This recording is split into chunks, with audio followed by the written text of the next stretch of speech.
It's roughly 2,300 years ago in Alexandria.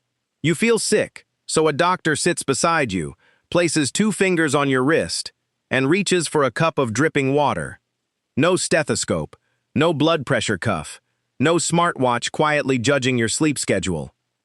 Just your pulse and a water clock. And here's the weird part. The water was not treating you. It was not detecting your heartbeat either. The water was measuring time. So why did ancient doctors measure pulses with water? The problem was surprisingly modern. Anyone could feel that a pulse was fast or slow, but pretty fast is not exactly a medical measurement. If 2 doctors examined the same patient, they needed some way to compare what they felt. That is where Herophilus comes in. Herophilus of Chalcedon worked in Alexandria during the 3rd century BCE, when the city had become one of the Mediterranean world's great centers of scholarship and medicine. He is associated with some of the earliest systematic human dissections in Greek medicine, which already tells you he was not satisfied with simply repeating what older doctors had said. He wanted to measure things. Later medical writers credited Herophilus with using a Clepsydra, a small water clock, while examining a patient's pulse. Water flowed from one container at a relatively predictable rate, giving him an external reference for time while he counted the beats under his fingers. Did he really need a tiny plumbing project just to check your wrist? Yes. Yes, he did. And it makes more sense than it sounds. Imagine saying, your heart seems fast. Useful? A little. Now imagine saying, your pulse produced this many beats while this amount of water flowed.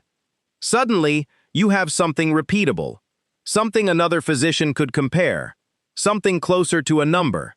The water was basically the timer app. Just wetter.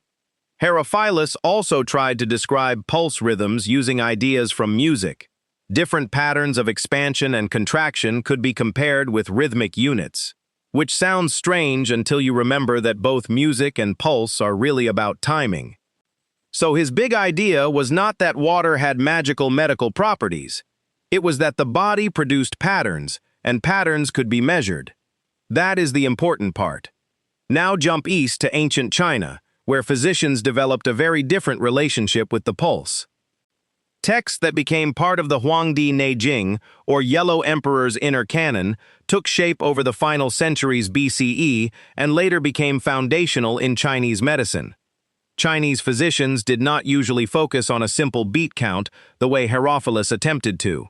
They paid close attention to how a pulse felt, its strength, depth, rhythm, and changes under the fingers, and interpreted those patterns within a much larger medical system. Herophilus wanted a number.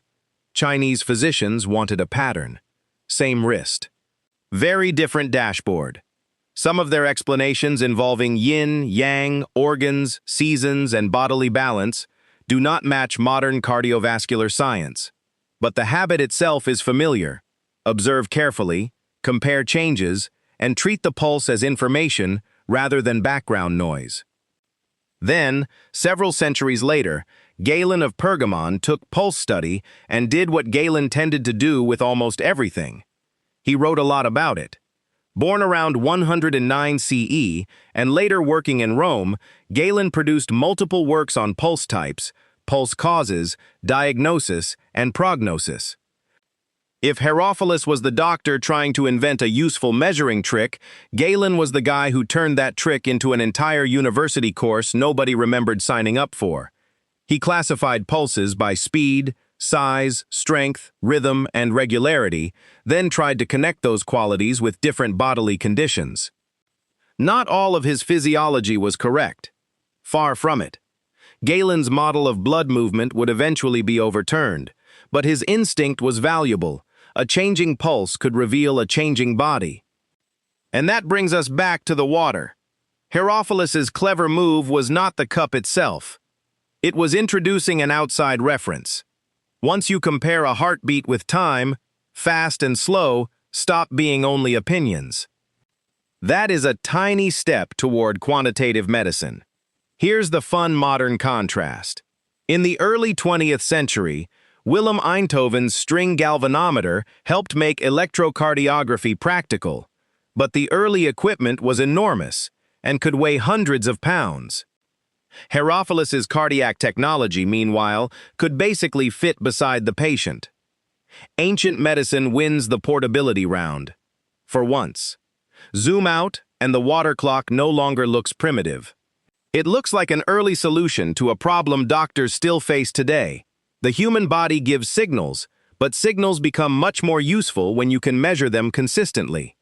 Herophilus did not understand circulation the way a modern cardiologist does. Chinese pulse theory developed within a very different medical framework. Galen got some major ideas confidently wrong, but all three traditions shared something surprisingly important. They treated the pulse as data. The tools changed from fingers and dripping water to ECG machines and sensors on your wrist. The instinct stayed the same. Observe, compare, measure. So the next time your smartwatch tells you your heart rate is slightly unusual, remember that more than 2,000 years ago, a doctor in Alexandria was already trying to solve the same problem. He just needed a little more water.